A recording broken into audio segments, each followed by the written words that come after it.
મને પોતાને અનુભવ છે સાહેબ. મારો એક નાનો એવો અનુભવ સંભળાવું પૈસા માટે. આજથી 1.5 વર્ષ પહેલા મારે 18 લાખ રૂપિયાનું પેમેન્ટ ચૂકવવાનું હતું. તો મારી પાસે 2 લાખ હતા. તો ઘટે કેટલા? 16 લાખ ઘટે. એટલે મેં એને કીધું હતું કે આપણે 45 દિવસ પછી અમે તમને 18 લાખ ચૂકવી દેશું. હવે મારી પાસે 2 જ લાખ હતા. હવે એ 1.5 મહિનામાં 16 લાખ લાવવા ક્યાંથી? એટલે મેં 2 લાખ રૂપિયાને મારા ટેબલ ઉપર મૂકીને સવાર સાંજ વાઇબ્રેશન આપ્યા કર્યો. આ 2 લાખ છે ને એ 2 કરોડ રૂપિયા છે. મારા પાસે 2 કરોડ છે. મારા પાસે 2 કરોડ છે અને મારી પાસે ખૂબ પૈસા આવી ગયા છે.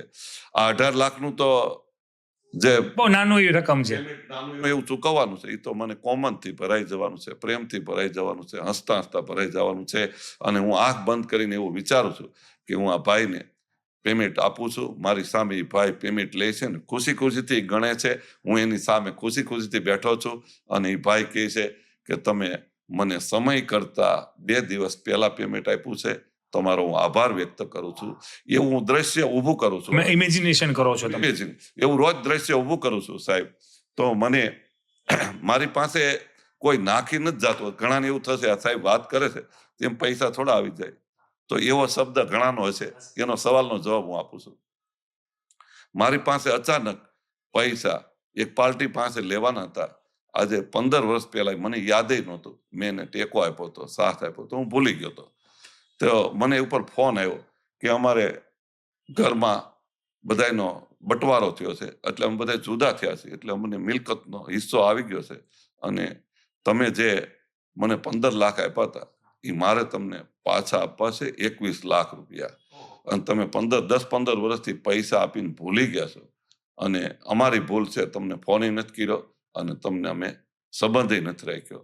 હું તમને હાથ જોડીને સ્વીકાર કરું છું, સોરી કરું છું કે તમે અમારા પૈસાનો સ્વીકાર કરો અને અમારી સાથે પાછો સંબંધ રાખો. મેં એને કીધું તમે ફોન નહોતા કરતા. હું તો ફોન કરતો હતો પણ તમે ઉચકતા નહોતા. તમને બીક હતી ગઢિયા સાહેબ દાટી મારશે, પૈસા માગશે, ઉઘરાણી કરશે. પણ મેં તો તમને આપીને ભૂલી ગયો છું અને તમે અત્યારે મને યાદ કરો છો. આજ 15 વર્ષ થઈ ગયા છે.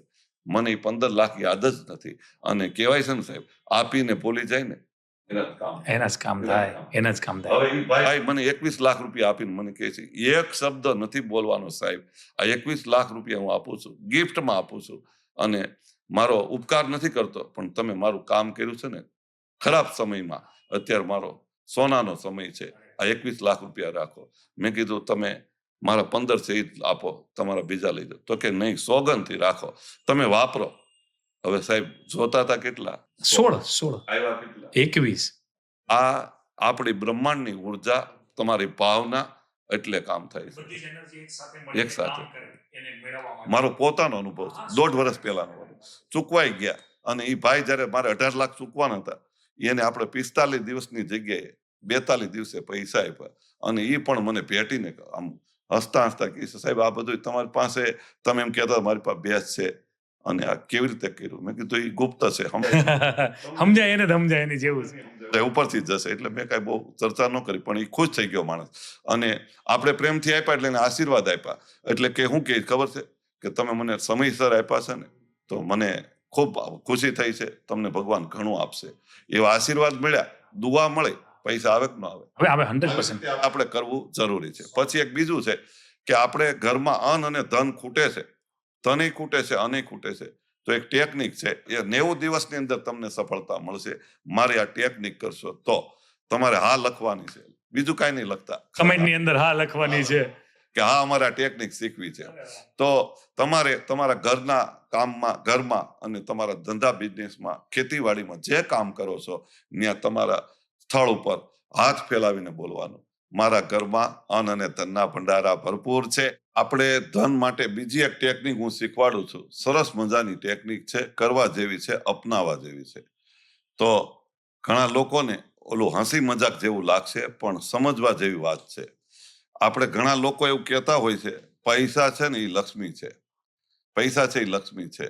તો મારો એક શબ્દ છે ને, આ વિડીયો અમારે યુટ્યુબ ચેનલમાં, એનવી ગઢિયા યુટ્યુબ ચેનલમાં છે. હું બોલ્યો એક વિડીયો બનાવ્યો, બહુ ફાસ્ટ આવ્યો અને દરેક લોકોએ મને કોમેન્ટ પણ કરી કે આ વિડીયો મને બહુ ગમ્યો છે અને અપનાવ્યો છે અને ફાયદો પણ થયો છે. તમને પણ ફાયદો થશે. તો તમારા ઘરમાં તમારે પૈસાવાળું થવું છે અને ખુશી લાવવી છે, તંદુરસ્તી લાવવી છે, આનંદ લાવવો છે, સમૃદ્ધિ લાવવી છે, તો એક સરસ મજાનો આઈડિયા છે. અપનાવજો, કરજો અને પછી અપનાવીને અમલમાં લાવીને અમને કોમેન્ટ કરજો. તો તમારા જીવનની અંદર તમારા ઘરમાં બેન હોય, દીકરી હોય, માં હોય કે પત્ની હોય, એનું આજથી સન્માન કરો, મદદ કરો, સાથ આપો, સહકાર આપો, એને હારા ભાવથી બોલાવો. એટલે કહેવાય છે સાહેબ, નારી છે ને લક્ષ્મી છે. નારી, ઘરની નારીને તમે અપમાનિત કરો છો, દુઃખી કરો છો, હેરાન કરો છો, રોવડાવો છો, ખરાબ શબ્દો બોલો છો, તો ઘરની નારી નારાજ થાય તો ધનની લક્ષ્મી નારાજ થાય કોઈ દિવસ. ન આવે. તો હું તો એવું કહું છું કે તમે આજથી એને સન્માન કરો, મદદ કરો, સાથ આપો, સહકાર આપો, ઘરની નારીનું સહકાર આપો. 100% ધન આવશે, ગેરંટીથી ધન આવશે. કારણ કે ઘરની નારી લક્ષ્મી કહેવાય. જો એ રાજી થઈ જાય એટલે ધનની લક્ષ્મી 100% રાજી થાય. આ કરવા જેવું છે. અરે વાહ, ખૂબ સરસ. હકીકત. અને આ જેટલા વિડીયો જોવે છે ને બહેનો, માતાઓ, તમે નારી શક્તિ કહેવાઓ છો.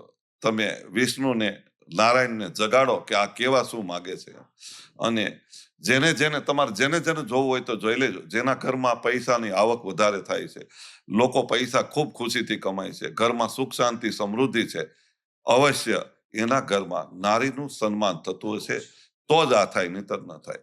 તો તમારે બધા જેને પૈસા વાળું થવું છે તો આ એક આઈડિયા કરવા જેવો. અને સૌથી બેસ્ટ વસ્તુ છે ને આજના જનરેશન પ્રમાણે એ કરવું જ જોઈએ.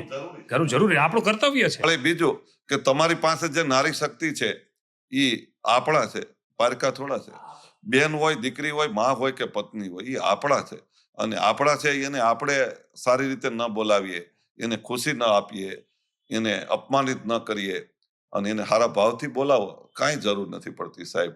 અને તમે કહેવાય છે દુનિયાનો છેડો ઘર, અને ઘરની અંદર નારી ખુશ હોય અને તમને ખુશીથી ખાલી 1 ગ્લાસ પાણી પાઈ દે ને સાહેબ, ખુશીથી 1 ગ્લાસ પાણી, એ તમારું, તમે 2 લીટર દૂધ પીતો એટલી બધી ખુશી મળે, તાકાત મળે.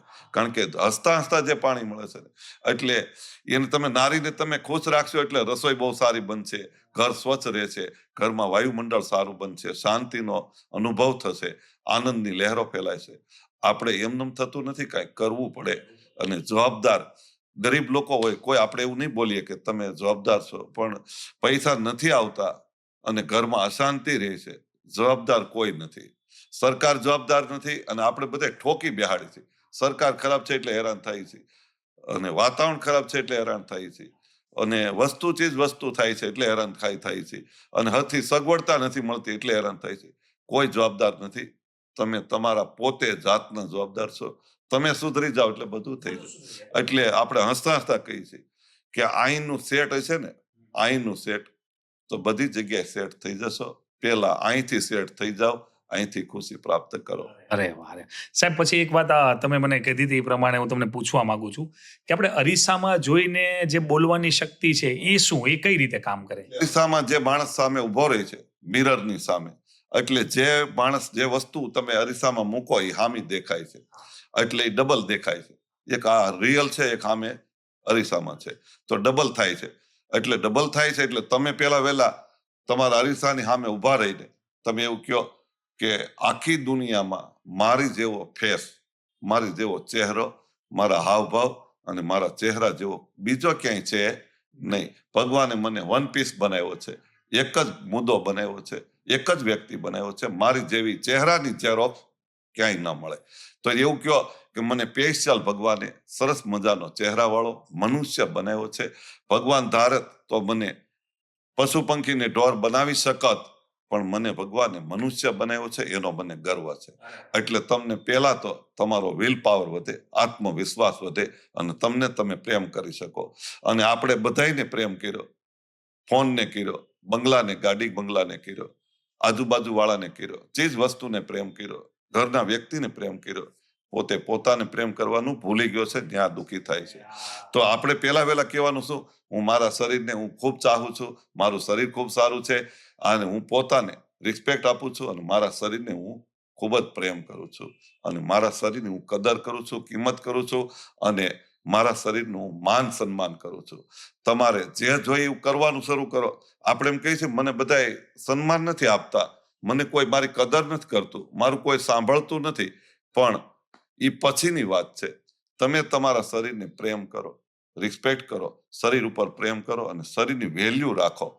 તો આવું સરસ મજાનું આવું સરસ મજાનું યંત્ર ભગવાને આપ્યું છે.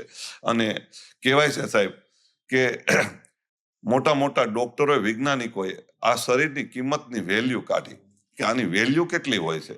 તો કે ગાડી 50 કરોડની ગાડી આવે, બરાબર છે, 4 વ્હીલ 2 વ્હીલ, પણ આ શરીર 2 વ્હીલ વાળી ગાડી 1 કરોડ 2 કરોડની 450 કરોડની ગાડી છે.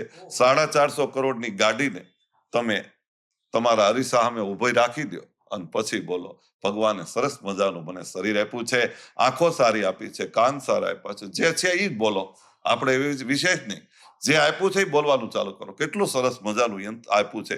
આ કેમેરો સાહેબ આપ્યો છે કે હું તમને 10 વર્ષ પહેલા જોઉં અને પછી તમને મળું તો એમ કહો આપણે ક્યાંક ભેગા થયા છીએ, તમારું નામ ઉમેશભાઈ છે ને, આખી દુનિયાને જોઈ શકીએ. અમારો એટલો બધો સારો આપ્યો છે, એની સામે ઉભા રહીને આંખો કેટલી સુંદર આપી છે, કાન કેટલા સુંદર આપ્યા છે, મારો ચહેરો કેટલો સારો છે, મારું હૃદય કેટલું ધબકે છે, મારો બહુ સારું છે. અને મારી પાસે ખૂબ સારું ભગવાને આ યંત્ર આપ્યું છે, બોડી સારું આપ્યું છે. એને પેલા ભાવ પ્રગટ કરો, એટલે સામે આપ્યું છે બોલતા જાવ છો એટલે આવે છે અંદર આવે છે. સામે આપ્યું એ આવે, બરાબર ને. દડાનો ઘા કરીએ દિવાલમાં દડો ચોટી જાય પાછો આવે ને પાછો આવે. તમે અરીસાની સામે ઉભા રહીને આવું બોલવાનું ચાલુ કરો એટલે તમારું અંદરથી ભરપૂર થશે, એટલે તમને સારું થશે.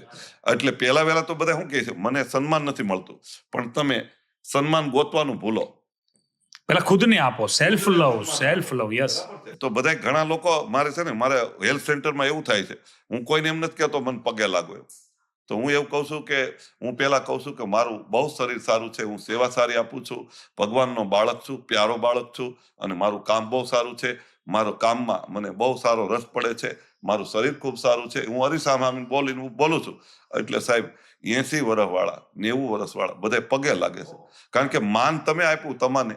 એટલે જેને માન જોતું છે એ પહેલા વહેલા પોતાને રિસ્પેક્ટ આપે, પોતાનું માન વધારે અને પોતે પોતાની રીતે ખુશ થઈને અરીસા સામે આવું બોલે ને સાહેબ કે મારું શરીર ખૂબ સારું છે, સુંદર છે, જેવું આપ્યું એવું ભગવાને મને હાથી, બકરા, ભેંસ, ગધેડો, બળદ, કૂતરા, બિલાડા, ચકલા નથી બનાવ્યો, મને માણસ બનાવ્યો છે. એનો તમને ગર્વ હોવો જોઈએ. 84 લાનીમાં સારામાં સારી યોની હોય તો એક મનુષ્યની યોની છે. એની સામે આપણે અરીસા સામે ઘણા લોકો કહેતા હોય કાળા ધબ્બા પડી ગયા છે, કીલ નીકળે છે, વાળ સફેદ થઈ ગયા છે, આ બોડી તો હાવ આના કરતા તો. અને ઘણા પાછા વિરુદ્ધ સાઈડ હાલે છે. લેડીઝ શું કહે ખબર છે, જેન્ટ્સ બન્યા હોત તો સારું હતું. જેન્ટ્સ શું કહે છે, લેડીઝ બની હોત તો સારું. કોઈને જે છે એ ગમતું નથી, પણ જે છે એ ગમવાનું ચાલુ કરો એટલે તમને દુનિયા ગમશે અને દુનિયા તમને ગમતી થશે. તમને દુનિયા લોકો પસંદ કરશે. પસંદ પેલા વહેલા કરવાનું કોને છે, આપણે. તો ખુદને ભૂલી ગયા છીએ. એટલે અમે એમ કહીએ છીએ કે મિરરની સામે ઉભા રહીને બેફિકર થઈને થોડા હસી લ્યો, કેટલી બધી મારી સ્માઇલ સારી છે, મારો ચહેરો કેટલો સારો છે, મારો આંખો કેટલી સુંદર છે, મારી બુદ્ધિ કેટલી સારી છે, મારું શરીર કેટલું મજબૂત ને ફાઇન છે. એવું શરૂ કરો તો સફળતા. અરે વાહ, બહુ ખૂબ સરસ. સાહેબ, આપણે રિંગ ફિગર છે એનું શું મહત્વ?